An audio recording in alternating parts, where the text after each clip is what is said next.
আসসালামু আলাইকুম বন্ধুরা, আজকে আমি আবার একটা নতুন রেসিপি আপনাদের সাথে শেয়ার করব। আজকে আমি বানাবো পরোটা। এত সুন্দর এই পরোটাটা খেতে লাগে কি বলবো। আর একদম অল্প তেলে আর এত মচমচে হবে কি বলবো। মচমচে আর উপরে মচমচে হবে আর ভিতরে একেবারে সফট। এত সুন্দর খেতে লাগে কি বলবো। দেখুন, একবার হলেও অবশ্যই বানাবেন। আর আপনি যদি মনে হয় যে আপনি ক্রিস্পি করতে চান, ক্রিস্পিও বানাতে পারবেন। আর যদি মনে হয় যে একটু সফট পরোটা করব, সেটাও বানাবেন। আর পরোটাটা দেখুন ফুলে একেবারে ডবল হয়ে গেছে। এত সুন্দর খেতে লাগে এই পরোটাটা কি বলবো। তাহলে চলুন দেরি না করে রেসিপিটি শুরু করে দিই। এখানে আমি প্রথমে আমি একটা ছাঁকনি নেবো। আর এর মধ্যে আমি ময়দা নিয়ে নেব 4 কাপ। আর ময়দাটা আমি ছাঁকনিতে খুব ভালোভাবে চেলে নেব। দেখছেন, আমি প্রথমেই এটা 2 কাপ দিতে আমার ছাঁকনিটা ভরে গেছে, সেই জন্য আমি পরে 2 কাপ খুব ভালোভাবে চেলে নিয়ে নেব। নিয়ে আপনারা আপনাদের ইচ্ছা মতন নিতে পারেন। আমি এখানে 4 কাপ ময়দা নিয়েছি। আপনারা আপনাদের ইচ্ছা মতন নিতে পারেন, যেমনটা ময়দা নেবেন সেরকম পরোটা হবে। আপনারা কটা পরোটা করবে সেই অনুযায়ী ময়দা নিয়ে নেবেন। যাই হোক, এখানে আমি ময়দার মধ্যে লবণ দিয়ে দেবো আর বেকিং পাউডার 1/2 চামচ দিয়ে দেবো। আর দিয়ে দেবো চিনি 2 চামচ দিয়ে দেবো। আর সাথে দিয়ে দেবো, চিনিটা আমি এখানে 2 চামচ দিয়েছি। দিয়ে এর মধ্যে আমি এবার দিয়ে দেবো তেল, দিয়ে দেবো সাদা তেল, যে আমরা রান্না করি সাদা তেল আমি এখানে 2 চামচ দিয়ে দেবো। আর দই আমি দিয়ে দেবো 50 গ্রাম, 4 থেকে 5 চামচ আমি দইটা দিয়ে দেবো। দই দিয়ে খুব ভালোভাবে ময়দাটার সাথে খুব ভালোভাবে সব একসঙ্গে খুব ভালোভাবে মিক্সড করে নিতে হবে। প্রত্যেকটা ময়দা যেন দইটা সবার সাথে মিক্সড হয়ে যায়। দেখুন খুব ভালোভাবে। আর আমি একটু ছোটো জায়গাটা, আমার প্লেটটা ছোট ছিল, সেই জন্যে ময়দার চতুর্দিকে হয়ে গেছে। যাই হোক, এখানে আমি, আপনারা চাইলে বড় জায়গায় নেবেন, এখানে আমার জায়গাটা অনেকটা ছোট হয়ে গেছে। এবারে আমি হালকা উষ্ণ গরম পানি দিয়ে এটা খুব ভালোভাবে একটা ডো তৈরি করে নেবো, সফট ডো। দেখুন এখানে ডোটা খুব ভালোভাবে আমি এখানটা মাখিয়ে নিয়েছি। নিয়ে এটা আমি আধ ঘন্টার জন্য রেখে দেবো। এটা আমি আধ ঘন্টার জন্য রেখে দেবো। এর উপরে একটু হালকা তেল দিয়ে এটা আমি আধ ঘন্টার জন্য রেস্টে রেখে দেবো। দিয়ে আমি আধ ঘন্টা পর এটা খুব ভালোভাবে এটা মাখিয়ে নেবো। দেখুন আমি এটা চাপা দিয়ে আধ ঘন্টার জন্য রেখে দেবো।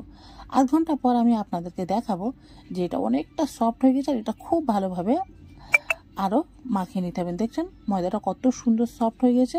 আর ময়দাটা খুব ভালোভাবে আর একবার মাখিয়ে নিতে হবে।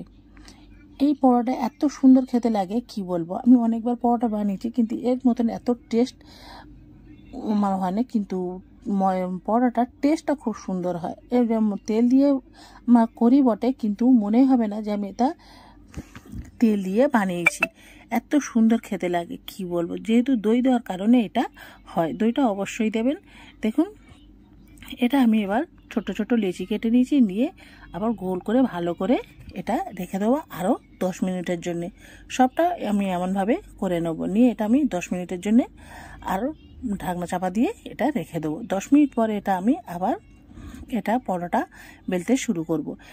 এখানে আপনি যতটা পাতলা বেলতে পারবেন ঠিক ততটাই বেলে নেবেন। আমি পরোটা খুব পাতলাভাবে এটা বেলে নেব। দেখছেন এখানে পরোটা খুব ভালোভাবে আমি বেলে নেব। যতটা বড় করা যায় ততটা বড় করলে খুব ভালো হয়। পরোটা ভিতরেও সফট হবে আর উপরে একেবারে ক্রিস্পি হবে। এত সুন্দর লাগে কি বলবো। দেখুন এখানে আমি মোটামুটি অনেকটা বড় বানিয়ে নিয়েছি। নিয়ে এর উপরে আমি সাদা তেলও দিয়ে দেবো। দিয়ে চতুর্দিকে খুব ভালোভাবে হাত দিয়ে মাখিয়ে নেবো। হাত দিয়ে না দিয়ে যদি আপনারা ব্রাশ থাকে সেই ব্রাশও দিয়ে, আর এর উপরে আমি একটু ময়দা ছিটিয়ে দেবো। ময়দাটাও অবশ্যই ছিটিয়ে দেবেন। দেখুন এবারে আমি এমনভাবে ভাঁজ করে দিয়ে দেবো। আপনারা দেখেই বুঝতে পারছেন আমি কেমন ভাঁজ করেছি। আমি আর একটা দেখাচ্ছি। দেখুন আমি আর একটা এরকম ভালোভাবে তেল দিয়ে খুব ভালোভাবে মাখিয়ে নিয়েছি। উপরে ময়দা ছিটিয়ে দিয়েছি। দিয়ে এদিক থেকে আর এদিক থেকে চারদিক থেকে এটা আমি মুড়ে নিয়ে নেবো। দেখুন যেমনটা পরোটা করে। এবার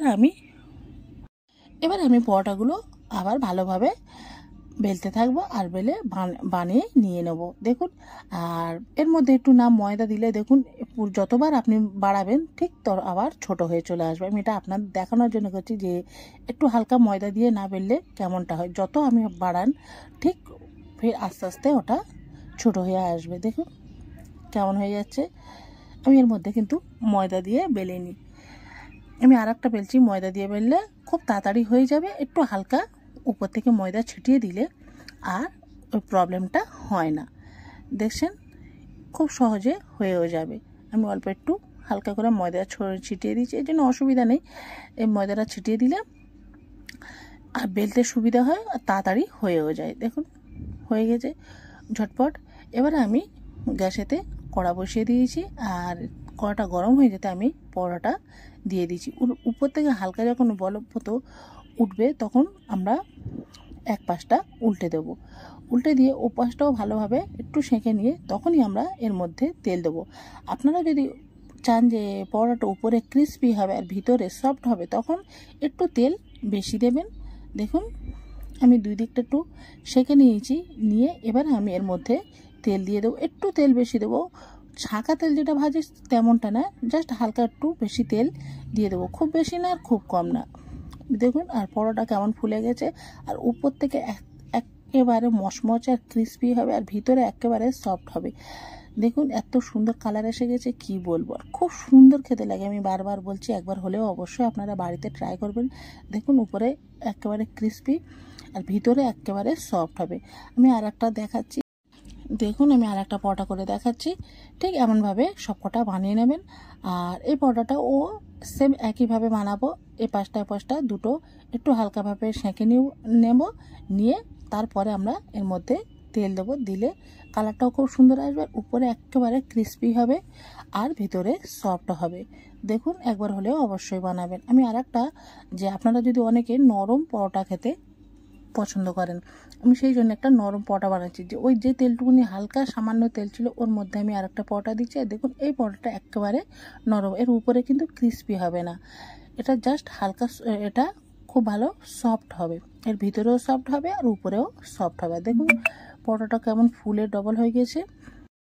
এর মধ্যে যদি আপনারা তেল একটু বেশি দেন তাহলে এর খুব ভালো ক্রিস্পি হবে, উপরে যেমনটা যে ক্রিস্পি হয়েছে ক্রিস্পি হবে আর ভিতরেও সফট হবে। আর অল্প তেল দিলে এর ভিতরেও সফট উপরেও সফট। দেখুন আমার সব পরোটা হয়ে গেছে, আমি একে একে সব পরোটাগুলো প্লেটে নিয়ে নেব।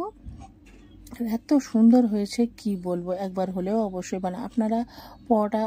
এই পরোটাটা আপনার মনেই হবে না যে তেলে বানিয়েছে, এত সুন্দর খেতে লাগে, মনে হবে না যেন বিনা তেলে বানিয়েছে, এত ক্রিস্পি। দেখুন একটা আমি ভেঙে দেখাচ্ছি, পুরো পরোটাটা ভেঙে গুড়িয়ে যাবে। দেখুন সব মনে হচ্ছে পুরো সব ভেঙে যাচ্ছে। দেখুন এত সুন্দর হয়েছে কি বলবো। মাংস দিয়ে খান, যে কোনো আলু তরকারি দিয়ে খান, ডিম ভাজা দিয়ে খান, যাই দিয়ে খান, পরোটাটা খেতে এত সুন্দর হবে কি বলবো। সেই জন্য বারবার বলছি একবার হলেও অবশ্যই বাড়িতে ট্রাই করবেন। দেখুন কতটা সফট হয়েছে। তাহলে আজকের আমার এই ভিডিও আপনাদের কেমন লেগেছে অবশ্যই কমেন্ট করে জানাবেন। ভালো লাগলে লাইক শেয়ার সাবস্ক্রাইব করবেন। ফেসবুক থেকে আমার রুমি কিচেন নামে পেজ আছে, অবশ্যই ফলো করবেন। ভালো ভালো ভিডিও দেখার জন্য অবশ্যই চ্যানেলটি সাবস্ক্রাইব করবেন আর ফেসবুক থেকে দেখলে ফলো করবেন। আজকের ভিডিও এই পর্যন্ত। আল্লাহ হাফিজ, সবাই ভালো থাকবেন।